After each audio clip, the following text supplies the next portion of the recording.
কিরে অন্তরা, জামাই বাবাজি কেমন পোশাক পরে এসেছে? আমাদের বাড়িতে যে আজকে পার্টি, জামাই কি ভুলে গেছে? আর হাতে এইসব কি? সে কি জানে না আমি কে? আমি আইভি চৌধুরী, এই শহরের বড় বিজনেসম্যান। আমার একটা নাম ডাক আছে, আমাকে সবাই সম্মান করে। আর তোর জামাইকে দেখে মনে হচ্ছে একটা খ্যাত। আমি মানুষের কাছে তোর জামাইকে কি বলে পরিচয় করে দিব? হ্যাঁ, আর তোদের পরিচয় করিয়ে দেওয়ার জন্য আজকে আমি পার্টি রেখেছি। তাদের সামনে কি বলবো যে আমার জামাই একজন খ্যাত সবজিওয়ালা? একবার ভেবে দেখেছিস সবার সামনে আমি পরিচয় করিয়ে দিব কি আমার ছোট মেয়ের জামাই একজন কোটিপতি লোকের একমাত্র ছেলে? কিন্তু সেখানে একটু পরে আমার গেস্ট আসবে, আমি কি বলে পরিচয় দেব? পরিচয় দিব আমার ছোট মেয়ের জামাই একজন খ্যাত সবজিওয়ালা। ছি ছি ছি ছি, আমার ভাবতেও অবাক লাগে। তুই আমার মান সম্মানের কথা একবারও ভাবলি না? তোকে মেয়ে ভাবতেও আমার ঘৃণা হচ্ছে। আগে যদি জানতাম যে তুই এই খ্যাত সবজিওয়ালাকে বিয়ে করবি, তাহলে আমি কখনো তোদের মেনে নিতাম না, আর এই বাড়িতে আমি আসতে দিতাম না। আম্মা, ওর কোনো দোষ নেই, আসলে সব দোষ আমার। আপনিও আমাকে যেমন কোটিপতির ছেলে ভাবতেন, ও আমাকে এমনটাই ভাবতো। কারণ আসলে ওর সামনে আমি সবসময় এমনভাবেই থাকতাম। কিন্তু যখন আমি ওকে আমার বাড়িতে নিয়ে গেলাম, ও তখন বুঝতে পারলো যে আমার বাবা কোনো কোটিপতি না, একজন গ্রামের খেটে খাওয়া সাধারণ কৃষক। কিন্তু তখন মেনে নেওয়া ছাড়া আর কোনো উপায় ছিল না, কারণ ততক্ষণে তো বিয়ে হয়েই গেছে। আর আপনারও মেনে নেওয়া ছাড়া কোনো উপায় নেই, কারণ বিয়ে তো হয়েই গেছে। আম্মা, আমি কিন্তু জামাই হিসেবে একদম খারাপ না। এই দেখেন, আমার গায়ের রং কিন্তু ফর্সা, আপনার মতো সমান সমান। আপনি শুধু আমাদের জন্য একটু দোয়া করবেন, আমরা যেন সুখে থাকতে পারি। অন্তরা, আম্মাকে সালাম করো। আমি তোর মতো খ্যাত জামাইকে কখনো মেয়ের জামাই হিসেবে মানা তো দূরের কথা, আমার বাড়ির কাজের লোক হিসেবেও মানব না। তুই কি মনে করেছিস আমার ভোলা ভালা মেয়েটাকে পটিয়ে আমার বাড়ির সম্পত্তির মালিক হবে? কখনো সেটা হতে দেব না। তুই ভুল ভাবছিস। তোর এই খ্যাত জামাইকে আমি কখনো মেনে নেব না। প্রয়োজন হয় তোকে আমি ত্যায্য কন্যা করব, তারপরও এই জামাইকে আমি মেনে নেব না। আমার চোখের সামনে থেকে এক্ষুনি দূর হয়ে যা, আমি তোর মুখ দেখতে চাই না। আর মনে রাখিস, আজকে থেকে তুই আমার কাছে মৃত। মা, তুমি এসব কি বলছো? তুমি তো নিজেই আমাকে ফোন দিয়ে বলেছো ওকে নিয়ে আসার জন্য, তুমি ওকে তোমার জামাই হিসেবে মেনে নিবা। তাহলে আমি একটু আগে তোকে কি বলেছি? কানে যায়নি কথা, নাকি কানে সমস্যা আছে? তোর এই খ্যাত সবজিওয়ালার জামাইকে আমি কখনোই মেনে নেব না।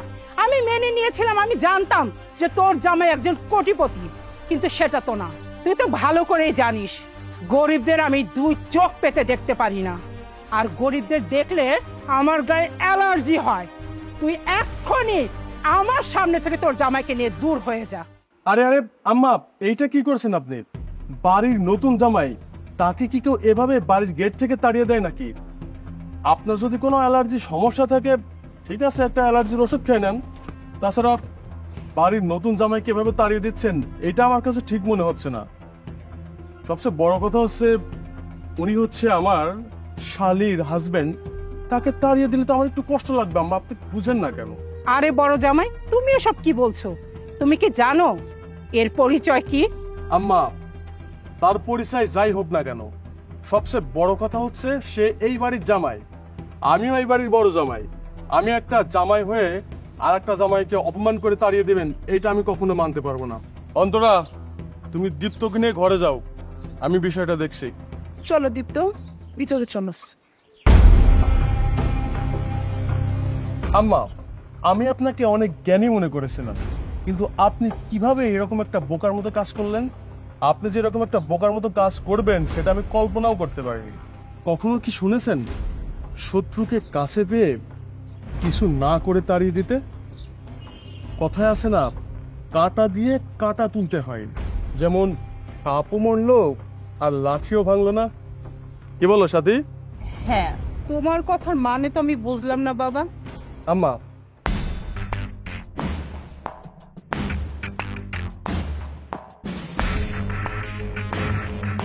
আরে জামাই বাবাজি, তুমি তো ভালো বুদ্ধি দিয়েছো। এরকম বুদ্ধি তো আমি আগে কখনো ভেবে দেখি নাই। আম্মা, বুঝতে হবে বুদ্ধিটা কার? আমার। আমি তো আর যাকে তাকে যেমন তেমন ভাবে বুদ্ধি দিতে পারি না। আমি হচ্ছে উকিল। আমার কাছে বুদ্ধি নিতে হলে মানুষকে লক্ষ লক্ষ টাকা খরচ করতে হয়। আপনি আমার শাশুড়ি আম্মা, মায়ের মতন ভালোবাসি, যার কারণেই ফ্রিতে আপনাকে বুদ্ধি দিচ্ছি। এই জন্য তো তোমাকে এত ভালোবাসি বাবা। চলো ভিতরে, চলো ভিতরে গিয়ে একটু রেস্ট নিবা। আসো।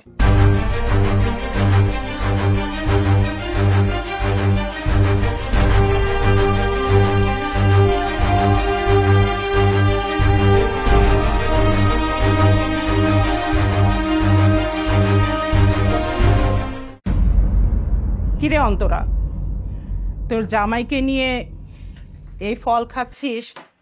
তোর জামাইয়ের কি ফল খাওয়ার যোগ্যতা আছে? আসার সময় তো আমার জন্য 1 কেজি ফল নিয়েও আসেনি, নিয়ে আসছে তো গাছ পাতা। আর দেখ, আমার বড় মেয়ের জামাই কত ফল নিয়ে আসছে আমার জন্য, আর সবগুলোই দামি দামি ফল। তোমার জামাই তো আরো ফল নিয়ে আসতে চেয়েছিল, শুধু গাড়িতে জায়গা নেই বলে আনতে পারেনি। তার সারাটা রাস্তায় মন খারাপ ছিল। তার নাকি এত কম ফল নিয়ে আসতে খুবই লজ্জা লাগে। মা, 15 কেজি ফল, বলো তো সেখানে কম কিসে? জামাই বাবাজি, এসব কি শুনছি? আর আমি তো একা মানুষ, আমার জন্য 2 কেজি ফল আনলেই তো হয়। এত ফল এনে কি করবা? আর সবসময় ফল খেতে খেতে ফল খাওয়ার আর রুচি নাই আমার। কি যে বলেন না আম্মা, আপনি আমার 10টা না 5টা না, একটা মাত্র শাশুড়ি আম্মা। আপনার জন্য ফল নিয়ে আসবো না তো কার জন্য নিয়ে আসবো? আমি তো আপনার ছেলের মতনই। এখন থেকে আপনার যখন যা প্রয়োজন হবে আপনি শুধু আমাকে বলবেন, আমি সাথে সাথে আপনার জন্য হাজির করে দিই। সত্যি বাবা, আমি খুব ভাগ্য করে তোমার মতো একটা মেয়ের জামাই পেয়েছি। মাঝে মাঝে আমার মনে হয় কি জানো, তুমি আমার মেয়ের জামাই না, তুমি আমার ছেলে। আর আমার ছোট মেয়েকে দেখো, গ্রামের কি এক খ্যাত ছেলেকে বিয়ে করে এনেছে, যে কিনা শ্বশুরবাড়ির প্রথমবার আসার সময় 7 পাতা নিয়ে আসে। আল্লাহই জানে ওর কপালে কি আছে। কি যে বলেন না মা, ফল খেতে কি যোগ্যতা লাগে নাকি? ফল তো গাছের হয়, যার যা খুশি সে খেতে পারে। কেউ কিনে খায় আর কেউ পেড়ে খায়। আর আমি যেগুলো এনেছি এগুলো লতা পাতা না, গ্রামের তাজা শাকসবজি। আপনারা শহরে থাকেন কি নাকি খান, তাই আমি ভাবলাম যে গ্রামের তাজা শাকসবজি নিয়ে যাই। আমি ভেবেছিলাম এই তাজা শাকসবজি পেয়ে আপনারা খুশি হবেন, কিন্তু আমি যদি জানতাম যে এগুলো আপনারা পছন্দ করেন না, বিরক্ত হচ্ছেন এগুলো দেখে, তাহলে আমি বড় দুলাভাইয়ের মতো এইসব ফল টল নিয়ে আসতাম। তাহলে আমার কষ্টটা আরো একটু কম হতো। আরে ভাইরা ভাই, তুমি শুধু শুধু আম্মার কথা শুনে কষ্ট পেও না। আসলে আম্মা তো এই সমস্ত গ্রামের ক্ষেত খামারের খাবার পছন্দ করেন না, সে তো পছন্দ করেন চাইনিজ খাবার। তাই মায়ের কাছে এই সমস্ত কথা বলে কোনো লাভ নেই, কারণ আমি তার বড় জামাই। আমি মায়ের ভালো মন্দ পছন্দ জানি, তাই না মা? আমার কলিজার টুকরা ছেলে, জামাই তো না, এ তো মনে হচ্ছে হীরার টুকরা। মা, আপনি যে কি বলেন।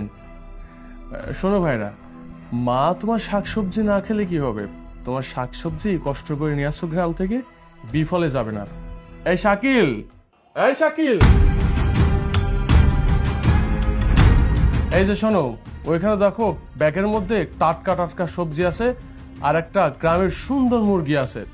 আমার ভাইরা ভাই অনেক কষ্ট করে গ্রাম থেকে নিয়ে আসছো তো। আমার শাশুড়ি আম্মা তো এগুলা খায় না, পছন্দ করেন না, তো নষ্ট হলে তো বিফলে যাবে। অনেক কষ্ট করে আনছে বেচারাটা। শোনো, এগুলো তুমি নিয়ে যাবা, এগুলা খেয়ে আমার ভাইরা ভাইটার জন্য দোয়া করো, ঠিক আছে? বেচারা অনেক কষ্ট করে গ্রাম থেকে নিয়ে আসছে। দুলাভাই, আমি ছোট সাহেবের জন্য মন থেকে দোয়া করবো যে আল্লাহ আল্লাহ যে ছোট সাহেবের অনেক ভালো রাখে। শহরে তো এরকম শাকসবজি পাওয়া যায় না। তার চেয়ে বড় কথা হইলো তুই ভাই, আমার বোর বাচ্চা হবে, ডাক্তার বলছে বেশি বেশি শাকসবজি খেতে। যাও নিয়ে যাও। দেখছো ভাইয়া, তোমার শাকসবজি পেয়ে কাজের ছেলেটা কিন্তু অনেক খুশি হয়েছে। তুমি আবার মন খারাপ করো না, তোমার কষ্ট করে আনা শাকসবজি কিন্তু বিফলে যায়নি। এখানে বসে থেকে আর অপমানিত হব না, চলো রুমে। ওদিকে কই যাচ্ছিস? কেন মা, আমার রুমে যাচ্ছি। তোর রুম মানে? আরে তুই জানিস না আমাদের বাড়িতে কাজ চলতেছে? তোর রুমটা তো আমি আপাতত সাথীকে দিয়েছি, কারণ বড় জামার ছোট রুমে থাকতে কষ্ট হয়, আর সাথীর রুমটা একটু বড় করার জন্য আমি কাজ ধরিয়েছি। আর তোর রুমে আমি বড় জামার জন্য এসি লাগিয়ে দিয়েছি। আর যাই হোক, আমার বড় জামাই তো কোটিপতি, তাকে তো আর যেন তেন রুম দিতে পারি না। এক কাজ কর, তোদের যদি এতই থাকার ইচ্ছা থাকে বা থাকতে চাস, তাহলে শাকিলের পাশের রুমটা খালি আছে, তোর এই খ্যাত জামাই নিয়ে সেই রুমেই থাকতে পারিস। আমার মনে হয় না তোর খ্যাত জামাইয়ের কোনো কষ্ট হবে। মা, ওটা তো কাজের লোকের ঘর। তুমি তোমার বড় জামাইকে ভিআইপি রুমে রাখবা আর ছোট জামাইকে কাজের লোকের ঘরে রাখবা? মা, ওই ঘরে তো ঠিক মতো আলো বাতাসই যায় না, ওই ঘরে ঘুমাবে কি করে? শোন অন্তরা, শাকিল তোর খ্যাত জামাইয়ের থেকে অনেক গুণে ভালো আছে। আর তাছাড়া তোকে থাকার জন্য তো আমি জোর করছি না, তো থাকতে মন চাইলে থাকবে, না মন চাইলে চলে যাবে। মা, সমস্যা নেই আম্মা, আমি থাকতে পারবো, আমার সমস্যা হবে না, কারণ এরকম ঘরে থাকার অভ্যাস আমার আছে।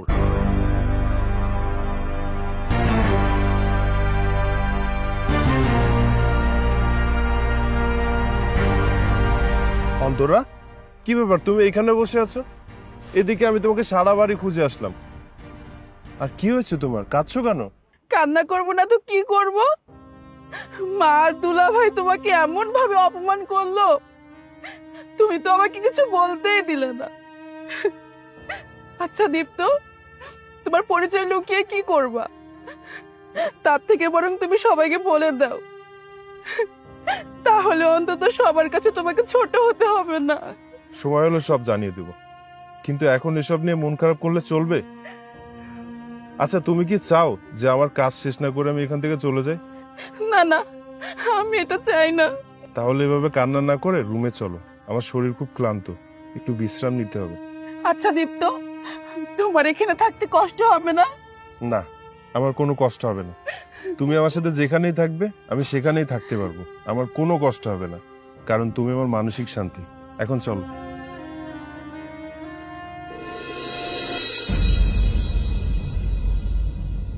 এই কৃষকের বাচ্চা, তুই এটা কি করছিস? তোর সাহস তো কম না, আমার কোটিপতি জামাইয়ের পাশে বসতে যাস? আর আমার কোটিপতি জামাইয়ের পাশে বসার যোগ্যতা কি তোর আছে? আর এই ডাইনিং টেবিল তোদের মতো গরিবদের জন্য না, এটা শুধু বড় লোকদের জন্য। আর বাবা, তুমি খাচ্ছ না কেন? খাও, লজ্জা করো না। আমি তো এই বিরিয়ানি রান্না করেছি শুধুমাত্র তোমার জন্য, কোনো গরিব কৃষকের জন্য না। মা, তুমি কথায় কথায় এভাবে দীপ্তকে অপমান করতে পারো না। বড় দুলা ভাই যেমন তোমার জামাই, দীপ্তও কিন্তু তোমার জামাই। কে গরিব কে বড়লোক সেটা তোমার দেখার বিষয় না। তুমি শুধু এতটুকু দেখবা তোমার দুইটা জামাই ঠিক মতন আপ্যায়নটা পাচ্ছে কিনা। আর তুই যে কথায় কথায় তোর জামাইকে আমার মেয়ের জামাই বলিস, আমি কি কখনো বলেছি ও আমার মেয়ের জামাই? খবরদার, কখনো ওকে আমার মেয়ের জামাই বলবি না। যেহেতু তোর গরিব জামাইকে আমি কখনো আমার মেয়ের জামাই হিসেবে স্বীকারই করিনি, সেহেতু সে খাবে নাকি খাবে না সেটা আমার দেখার বিষয় না। আমার যদি জামাই থেকে থাকে, সে একটাই, বড় জামাই। আর আমি শাকিলকে তো বলেছি যে ওর খাবারটা নিচে দিতে। ও কেন এখানে আসছে? সমস্যা নেই মা, আমি নিচে বসে খেতে পারবো, আসলে আমার নিচে বসে খাওয়ার অভ্যাস তো, সমস্যা হবে না।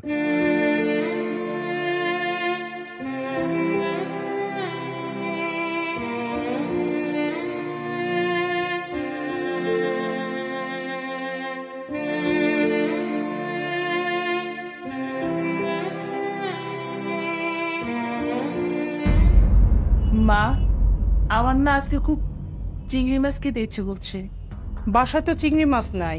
আমি কিছুই জানি না, আমার যখন চিংড়ি মাছ খেতে ইচ্ছে করছে আমি চিংড়ি মাছই খাবো। তুমি যেখান থেকে পারো, যেভাবে পারো চিংড়ি মাছ আনানোর ব্যবস্থা করো। চিংড়ি মাছ আমি কোথা থেকে আনাবো বলতো?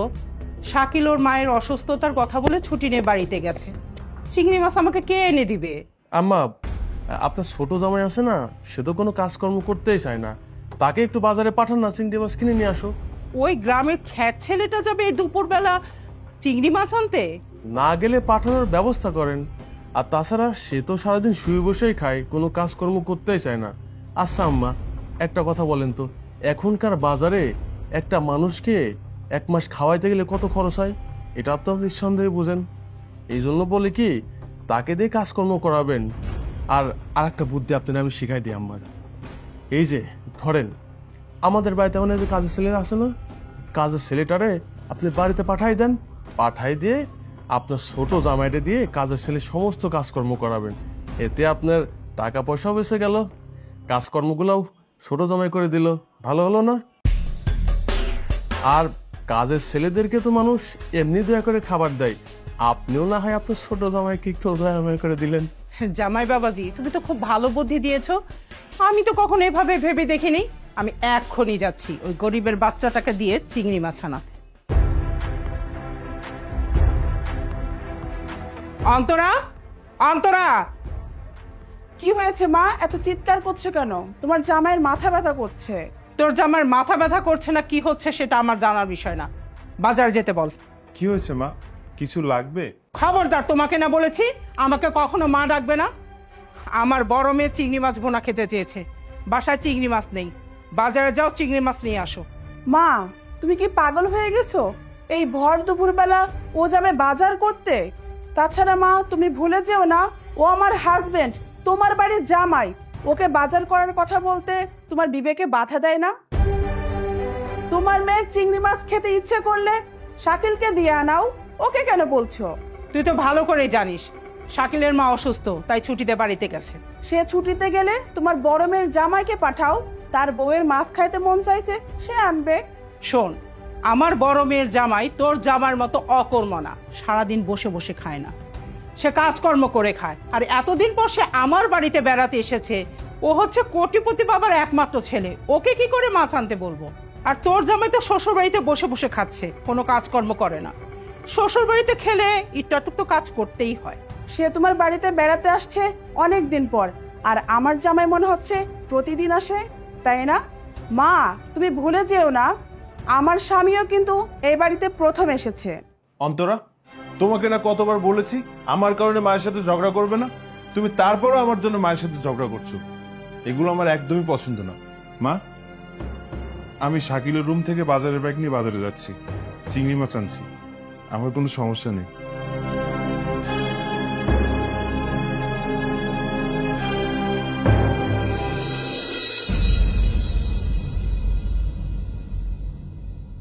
আর দীপ্ত,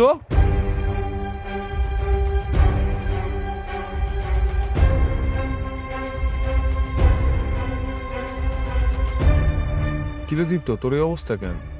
তোকে তো আগে কখনো এইভাবে চলাফেরা করতে দেখিনি। যেই ছেলেটা 1 মিনিটের জন্য কখনো গাড়ি ছাড়া বের হয়নি, সেই ছেলে আজকে এত ভারী ব্যাগ নিয়ে রোদের মধ্যে হেঁটে যাচ্ছে। মামা, আমি তো কিছু বুঝতে পারতেছি না। সময় হলে সব বুঝতে পারবি, এখন এসবের সময় না।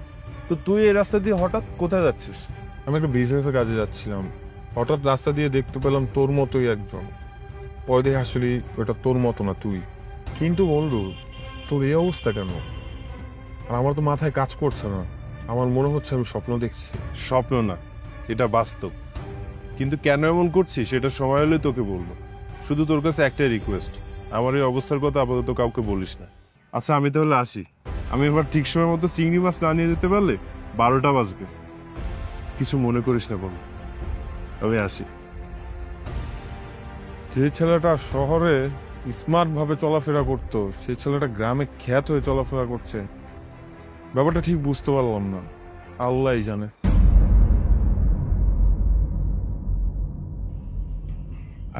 মানে ম্যাডাম, সবাইকে তো চিনতে পারলাম, ওনাকে তো চিনতে পারলাম না।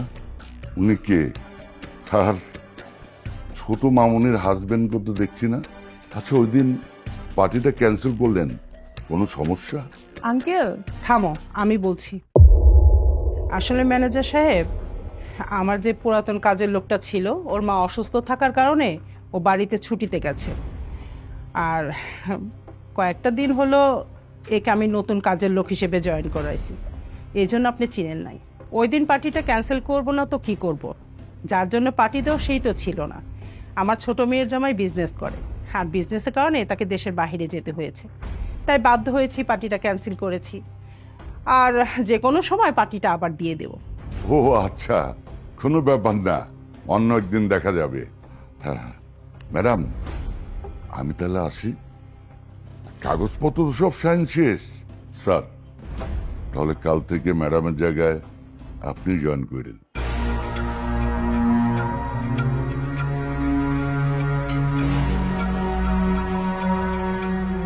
মা, এটা তুমি কি করলে?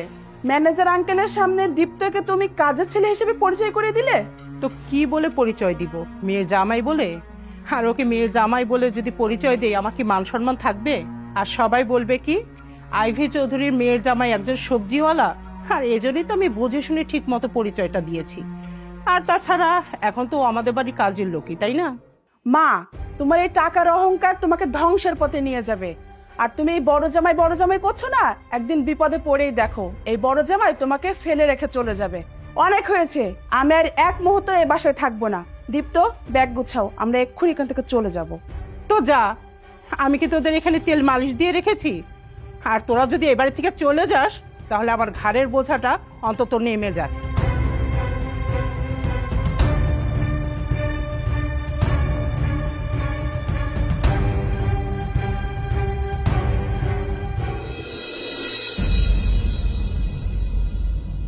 অন্তরা, তুমি কি করছো? ব্যাগ কেন গোছাচ্ছ? ব্যাগ গুছাবো না তো কি করব? মা প্রতিদিন একটা না একটা বিষয় নিয়ে তোমাকে অপমান করে, আমার এগুলো সহ্য হয় না। তোমাকে কতবার বললাম এভাবে আমাদের বাসায় এসো না, তুমি কি বললে? তুমি তোমার ভালোবাসা দিয়ে মায়ের মন জয় করে নিবে। দেখছো, আমার মা তো ভালোবাসাই বুঝে না। আমার মায়ের কাছে টাকাটাই সব, যার যত টাকা বেশি আমার মায়ের তার প্রতি ভালোবাসাও বেশি। আমি চাই না তুমি এখানে থাকো, এখানে সবাই তোমাকে যেভাবে অপমান করে আমার এটা সহ্য হয় না। প্লিজ অন্তরা, আমাকে আর কয়েকটা দিন সময় দাও। আমি তোমাকে কথা দিচ্ছি, ভালোবাসা দিয়ে যদি তোমার মায়ের মন জয় না করতে পারি তাহলে আমি নিজেই এই বাড়ি ছেড়ে চলে যাবো। কোনো লাভ নেই দীপ্ত, তুমি কোনোদিনই পারবে না আমার মায়ের মন জয় করতে। আমি আমার মাকে খুব ভালো করে চিনি, আমি তোমার অপমান আর সহ্য করতে পারছি না।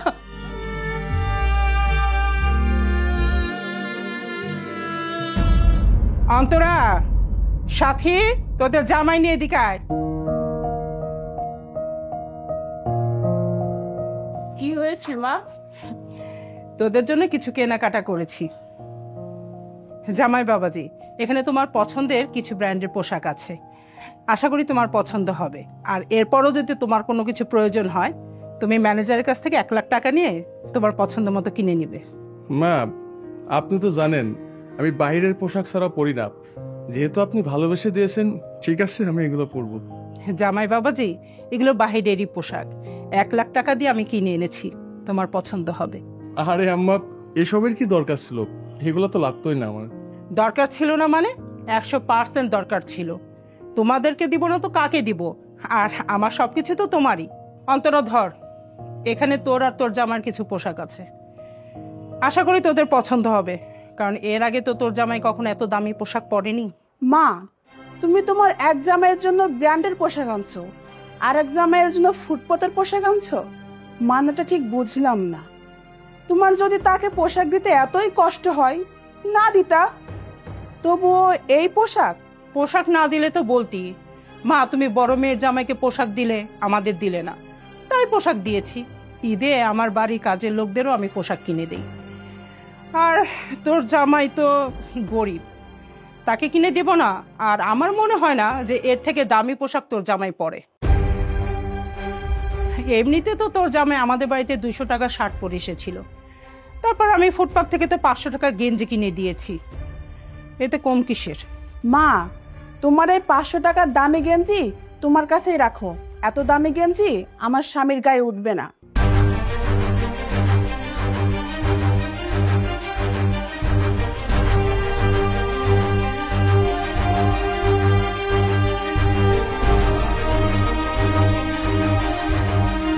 মা, তোমার ছোট মেয়ের দিন দিন ডিমান্ড বেড়েই চলেছে। ও কথায় কথায় ওর এক গরিব জামাইয়ের সাথে আমার জামাইয়ের তুলনা করছে। নিজে তো বিয়ে করেছে গ্রামের একটা খ্যাতকে, আবার এসেছে আমার কোটিপতি জামাইয়ের সাথে তুলনা দিতে। আরে বুঝো না এ সমস্ত কিছু কেন হচ্ছে? এ সমস্ত কিছু করছে ওই যে গরিবের বাচ্চা আছে না, গরিবের বাচ্চা তলে তলে আমাদের নামে অন্তরার কানে পিঠ ঠেলে দিচ্ছে, যেন অন্তরার ভাগের সমস্ত সম্পত্তি তারা তার নামে করে নিতে পারে। সে যদি আমার সম্পত্তির লোভে অন্তরাকে বিয়ে করে থাকে তবে সে সবচেয়ে বিরাট ভুল করেছে। আমার সম্পত্তির 1 অংশ আমি ওদের দেব না। আমি মারা যাবার আগে তোমার আর সাথী নামে সব সম্পত্তি উইল করে দিয়ে যাব, যেন আমি মরার পর ওরা এক অংশ সম্পত্তিও না পায়।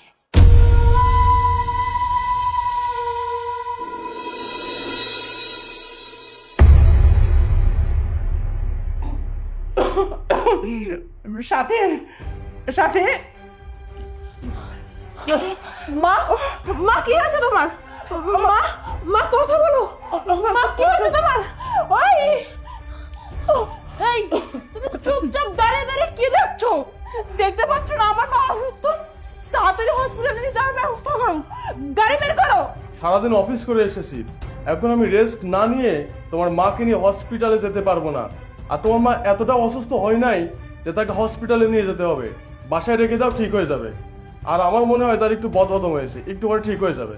তুমি কি বলছো এসব? আমার মা কথা বলতে পারছে না, আর তুমি বলতেছো আমার মাকে হসপিটালে না নিয়ে বাড়িতে নিয়ে বসে থাকতে? এখন যদি তোমার মায়ের প্রতি তোমার বেশি মায়া হয় তাহলে তুমি নিয়ে যাও, আমি যেতে পারবো না। আর না হয় তোমার ছোট বোনের জামাই আছে না, তাকে বলে নিয়ে যেতে। সেটা আর আপনাকে ধরতে হবে না দুলা ভাই। অন্তরা, তুমি মাকে নিয়ে নিচে নামো, আমি গাড়ি বের করছি। মায়ের অবস্থা খুব বেশি ভালো মনে হচ্ছে না, এক্ষুনি হসপিটাল নিতে হবে। চলো।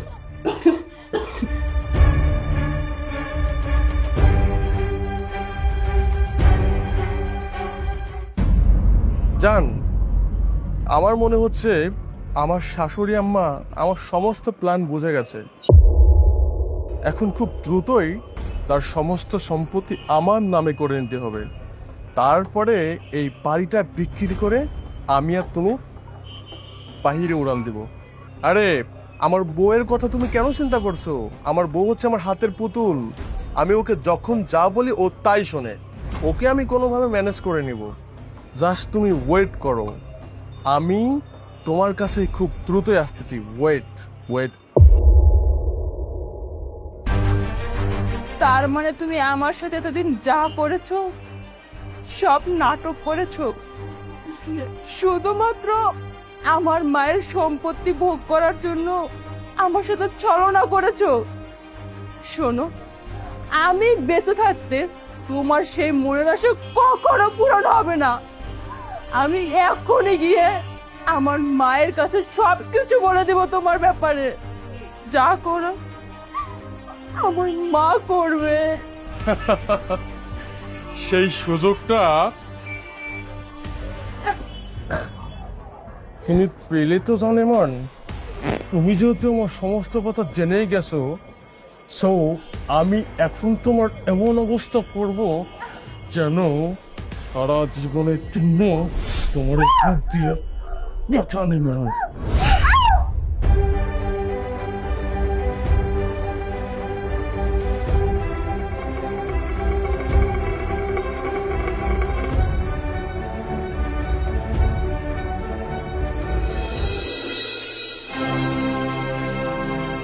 আম্মা, আপনার মেয়ে ঘুমের ঘরে হঠাৎ করে স্ট্রোক করছে। তারপর থেকে আমার সাথে আর কথাবার্তা বলে নাই। আর এরকম একটা মেয়ের সাথে আমি সংসার করতে পারবো না। আপনারাই ভেবে দেখুন এখন কি করবেন। আমার অফিসে ইমার্জেন্সি কাজ আছে।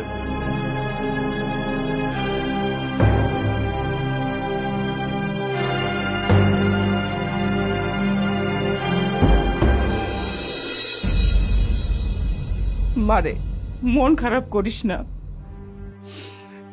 এ বাড়িতে আমাদের আর থাকা হবে না। আমাদের মনে রাস্তায় গিয়ে থাকতে হবে। চল আমরা চলে যাই। মা, আপনারা কোথায় যাচ্ছেন? আপনাদের নিজের বাড়ি থাকতে আপনারা রাস্তায় কেন থাকবে? এটা আপনাদেরই বাড়ি। অন্তরা, তোর জামাইকে বলে দে আমার এই খারাপ সময় যেন সে আমার সাথে মজা না করে। সে জানে না এই বাড়িটা আর আমাদের নেই। এই বাড়িটা আমি বিক্রি করে দিয়েছি, মানছি। আমি তার সাথে অনেক খারাপ ব্যবহার করেছি। টাকার অহংকারে তাকে আমি মানুষ মনে করিনি, কিন্তু তাই বলে কি এই খারাপ সময় সে আমার সাথে মজা করবে? মজা করছি না মা, বিশ্বাস করুন, এটা আপনাদের বাড়ি ছিল, আপনাদের বাড়ি আছে, আপনাদের বাড়িই থাকবে। এই দেখুন, এই দলিলে আপনার নামই লেখা।